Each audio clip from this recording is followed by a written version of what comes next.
यजुर्वेद के प्रथम अध्याय के 13वें मंत्र में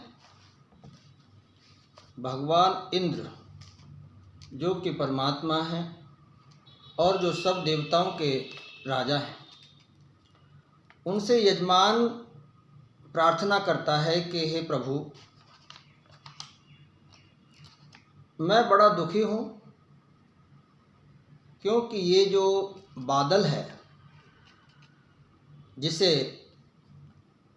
वृत्रासुर कहते हैं, इसने बादलों को अपने आगोश में अपने गोद में लेकर के बैठा है और ये इन बादलों को बरसने नहीं दे रहा।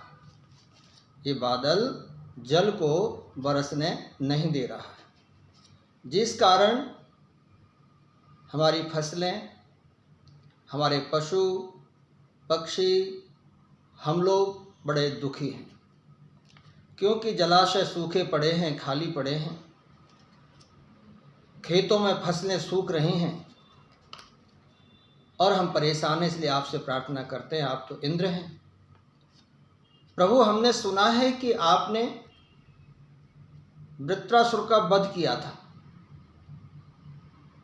जब वह जल को नहीं छोड़ रहा था, उस समय आपने बिजली कड़का के, बिजली का प्रहार करके, इंद्र का वज्र, उसका आपने अपने वज्र का प्रयोग करके इस वृत्रासुर का हनन कर दिया, उसको मार दिया और जल की वर्षा हुई और सभी फसलें हरी भरी हो गईं, पशु पक्षी सभी खुश हो गए, प्रसन्न हो गए। आप हमें भी ऐसा कुछ यत्न बताइए जिससे कि हम भी इसका वध करके जल की वर्षा कर सकें। तब परमात्मा यजमान को कहते हैं कि तुम सब अगर इन बादलों को छिन्न भिन्न कर दो तो जल की वर्षा होगी, मगर करें कैसे छिन्न भिन्न, कैसे इन बादलों से वर्षा करें? तो वेदों में वृष्टि यज्ञ का विधान है। वृष्टि यज्ञ होता है जब वर्षा नहीं होती है, सूखा पड़ जाती है, तो वृष्टि यज्ञ होता है, जिस यज्ञ में विशेष सामग्री की आहुति देकर के वर्षा कराई जाती है। और आपने देखा होगा कि जब गांव में वर्षा नहीं होती थी तो वहाँ जो साधु संत तपस्वी लोग जो भ्रमण करते थे गांव-गांव में, या कोई गांव का ही कोई अच्छा पुरुष, वो कहता है कि मैं तपने बैठूंगा, मैं तप करूंगा प्रभु का, और तपने बैठ जाता था। बैठ करके वहाँ संगीत प्रभु के होते थे, और जब वो बैठता था और नग्न अवस्था में केवल एक अधो वस्त्र धारण करके वो बैठ जाता था और अपने चारों तरफ बड़े बड़े, चारों तरफ अग्नि के जैसे कुंड होते हैं, ऐसे अग्नि के कुंड बना करके उसमें उपले कंडे रख के, लकड़ियाँ रख के वो अग्नि को प्रज्वलित करते थे। गर्मी है, गर्मी में अग्नि चारों ओर अग्नि को जला करके बीच में बैठता था तप करने वो व्यक्ति जो तपस्वी है। और वो अग्नि का जो धुआं है, अग्नि है, वही अग्नि जब आकाश मंडल में जाती है तो जैसे यज्ञ की अग्नि का जो विधान है कि उसमें सामग्री आदि आहुत करके दे करके जब वृष्टि यज्ञ किया जाता है तो वर्षा होती है,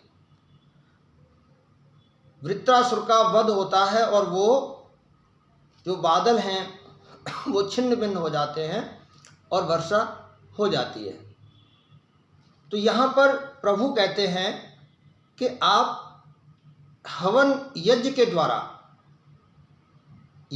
द्वारा वर्षा करा सकते हैं। उसमें अच्छी सामग्री डाल करके वेद मंत्रों के साथ बड़े बड़े यज्ञ किए जाएं तो बादल अपने जो जल भरे हुए हैं वो वर्षा के रूप में देते हैं। तो उसी का एक वो रूप है जो मैं अभी बता रहा था आपसे कि एक व्यक्ति बैठ करके और वहाँ अग्नि को प्रज्वलित करता है। हालांकि घृत सामग्री की आहुति नहीं दी जाती, परंतु वो भी एक उनका तप है। तो यहाँ यजमान जो है वो यज्ञ के द्वारा वृष्टि यज्ञ कराता है। तो इस मंत्र में जो किसान है, जो यजमान है, जिसके पशु हैं, जिसके खेत हैं, खलियान हैं, वो प्रभु से प्रार्थना करता है, प्रभु उसको हवन करके वृष्टि कराने की आज्ञा देते हैं। और कहा इसमें कि विद्वान लोग जो हैं वो 5 प्रकार के यज्ञों को सत्कार करें। 5 प्रकार के यज्ञ हैं, उनका वो सत्कार करें। ब्रह्म यज्ञ से ईश्वर का सत्कार करते हैं हृदय में। देव यज्ञ से सभी जल, वायु, अग्नि आदि देव का सत्कार करते हैं। बलि वैश्व से जो कीड़े मकोड़े और पशु पक्षी हैं उनको चींटी आदि को खिला करके और यज्ञ में आहुति दे करके उनका सत्कार करते हैं। पितृ यज्ञ में माता पिता की सेवा करके उनका सत्कार करते हैं। अतिथि यज्ञ में आए हुए घर में जो मेहमान हैं उसका यथावत सत्कार करते हैं। तो इस प्रकार से ये जो 5 श्रेष्ठ कार्य हैं उनसे हम सत्कार करें।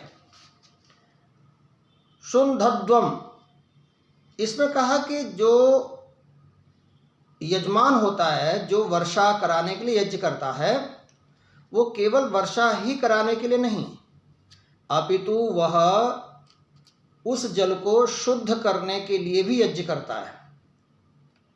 यज्ञ से जब उसमें सामग्री, औषधियाँ, गौ का घृत डाला जाता है, उसमें आहुति दी जाती है, तो उससे जल शुद्ध होता है। और जहाँ जल शुद्ध होकर के बरसता है वहाँ का अन्न शुद्ध हो जाता है, क्योंकि जल के दोष यज्ञ अग्नि दूर कर देती है। वहाँ का अन्न शुद्ध हो जाता है और अन्न के शुद्ध होने से हमारा मन शुद्ध हो जाता है और मन से हमारे विचार शुद्ध हो जाते हैं। विचार शुद्ध होने पर हम शुद्ध हो जाते हैं। हमारा घर शुद्ध, हमारा परिवार, हमारा समाज, हमारा राष्ट्र, हमारा विश्व। विश्व की जब बात कही जाती है तो स्वामी दयानंद जी का जो स्वप्न है, कृणवंतो विश्वमार्यम, कि हम सब मिलकर के पूरी धरती को आर्य यानी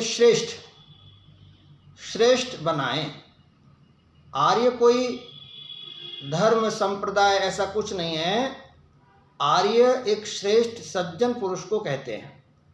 ऐसा पुरुष जो यज्ञ करता हो, दान करता हो, कोई जीव हत्या न करता हो, सबके साथ उपकार करता हो, सद्भावना हो और अच्छे ग्रंथों का पाठ करता हो, सादा जीवन, उच्च विचार वाला हो।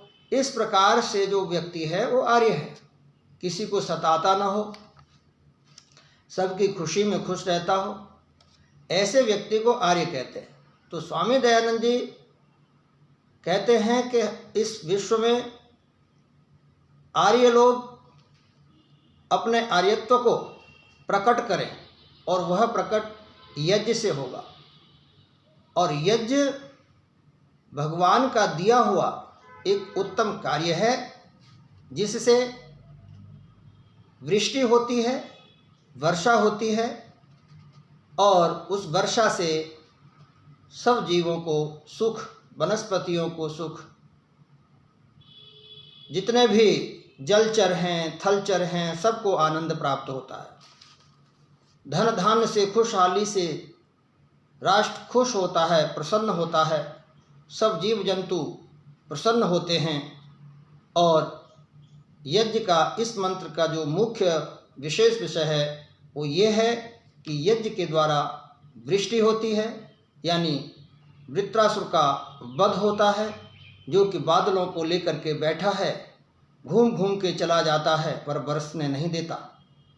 ऐसे में यज्ञ करने पर वृष्टि होती है। ऐसा हमारे ऋषियों का कथन है, वेदों का विधान है।